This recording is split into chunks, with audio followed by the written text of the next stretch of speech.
warahmatullahi wabarakatuh. Okey, kita jumpa lagi dalam PDBR Bahasa Melayu tahun 2 untuk hari ini. Hari ini kita akan sentuh bahagian kemahiran tata bahasa iaitu kata sendi nama. Okey, maksudnya pada akhir pengajaran nanti murid-murid boleh menggunakan kata sendi nama dengan betul. Okey. Okey, kita mula-mula kita tengok dulu pada maksud kata sendi nama. Kata sendi nama ni ialah perkataan yang terletak di hadapan kata nama ataupun frasa nama untuk menerangkan kata nama ataupun frasa nama tersebut. Okey, ini beberapa contoh. Banyak sebenarnya kata sendi nama ni. Okey, untuk hari ini kita akan gunakan beberapa sahaja kata sendi nama. Okey, ini ada dalam buku teks awak, muka surat 56.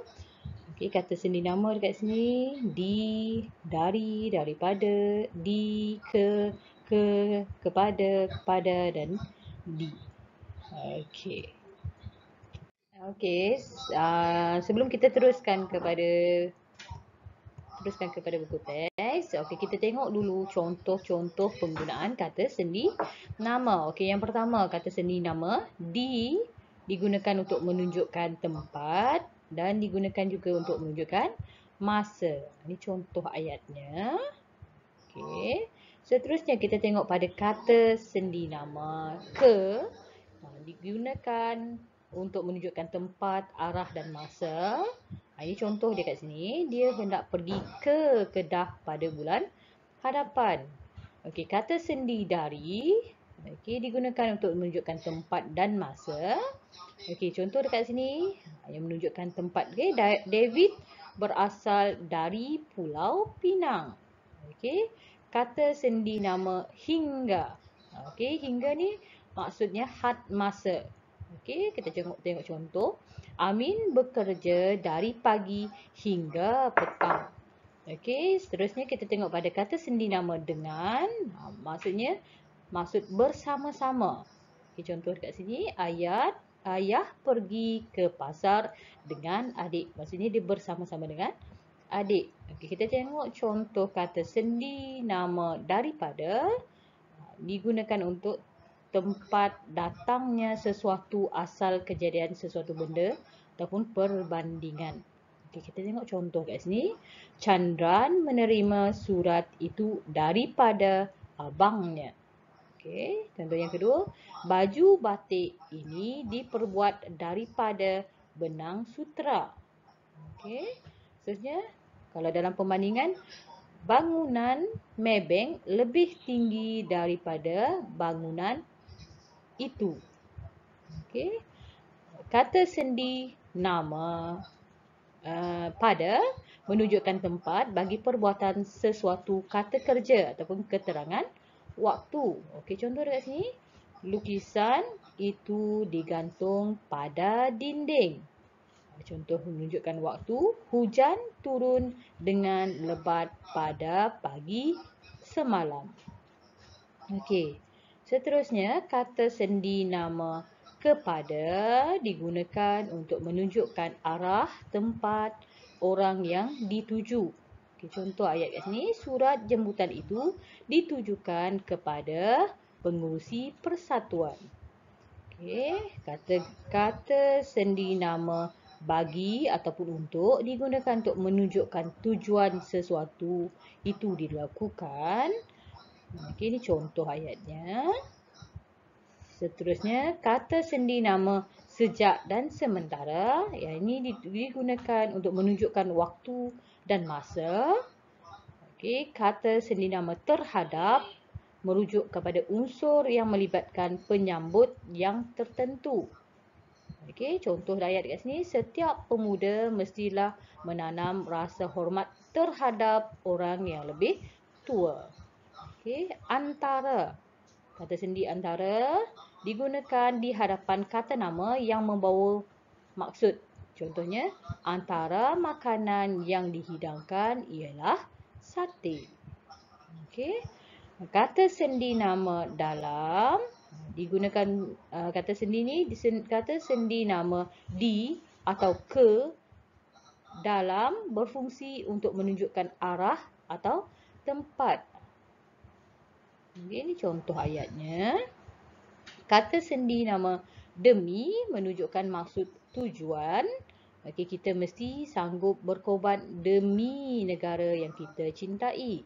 Okey, kata sendi nama tentang digunakan untuk perkara ataupun hal yang dilakukan. Contoh ayat kat sini, Encik Ahmad memberitahu pelajarnya tentang latihan bola sepak yang akan diadakan pada hari Selasa.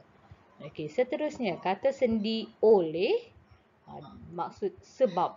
Contoh dekat sini, murid-murid yang ponteng sekolah itu berjaya ditangkap oleh guru disiplin. Okey, yang terakhir dekat sini, kata sendi nama akan menunjukkan maksud kepada atau terhadap. Contoh ayat, Amidi rindu akan keluarganya di Sabah. Okey. Maksudnya kita tengok pada kata sendi nama yang ada dalam buku teks muka surat 56. Okey, kita tengok satu persatu. Okey, tengok yang pertama dahulu. Penggunaan dia. Okey, ini ialah peta alir. Awak tengok dekat sini ada anak panah di sini. Ini maksudnya peta alir. Maksudnya langkah demi langkah aktiviti yang dilakukan. Okey, yang pertama, Hana di dalam bilik. Dia hendak mengemas meja belajarnya. Penggunaan kata sendi di dekat sini. Kemudian Hana mengambil alat tulis dari atas meja dan di dalam laci. Alat tulis di atas meja lebih banyak daripada alat tulis di dalam laci. Okey, kata sendi nama yang digunakan ialah dari dan daripada.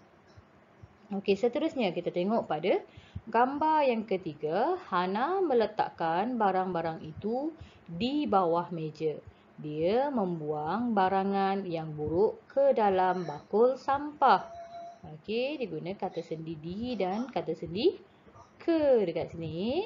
Kemudian kita teruskan kepada gambar yang seterusnya iaitu ke dan kepada. Okey, apa ayat yang sesuai dekat sini? Menggunakan kata sendi ke dan kepada. Tengok dalam gambar tu ini ibu dia. Kemudian ini ialah Hana, yang dipegang oleh ibu dia ialah kain. Okey. Apa ayat yang sesuai kat situ? Ibu Hana masuk ke dalam bilik. Beliau memberikan kain kepada Hana. Okey, seterusnya gambar yang kelima. Dia letak kata sendi je kat atas ni. Dia biarkan kosong kat sini. Maksudnya, awak yang kena bina ayat berdasarkan kepada kata sendi dan gambar yang ada. Okey, contoh ayatnya ialah. Okey, ini contoh ayat cikgu. Kain itu digunakan untuk mengelap habuk pada meja. Okey.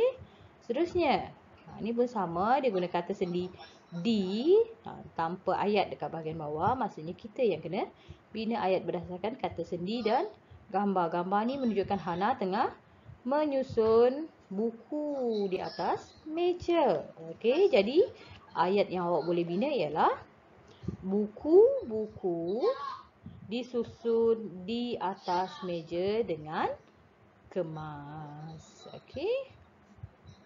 Okey, itu cara penggunaan kata sendi nama tadi.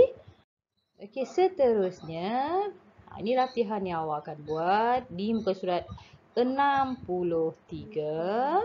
Okey, gunakan dengan sebaik mungkin. Okey, berdasarkan kepada petikan dan gambar dekat sini. Kena faham gambar, barulah awak boleh letakkan penggunaan kata sendi yang betul berdasarkan kepada yang cikgu cakap tadi. Ini ialah contoh ataupun cara penggunaan kata sendi nama. Yang ni cikgu akan bagi dalam grup WhatsApp. Awak tengok rujuk ini maklumat ini, nota ini untuk mengisi yang paling sesuai dengan penggunaan kata sendi nama dalam teks ini. Okey. Untuk makluman semua, penggunaan ke dalam petikan ini digunakan sebanyak 2 kali. Maksudnya ada 2 ruangan kosong dalam ni yang menggunakan 2 ke. Dari ni, dari dah digunakan kat sini. Okey, 2 ke ni digunakan 2 kali dalam petikan. Awak tengok, baca semula, dah letak jawapan, baca semula, pastikan jawapan dah betul. Okey? Okey, alhamdulillah kita berhenti setakat ni dahulu. InsyaAllah kita akan jumpa pada esok hari. Okay, Assalamualaikum.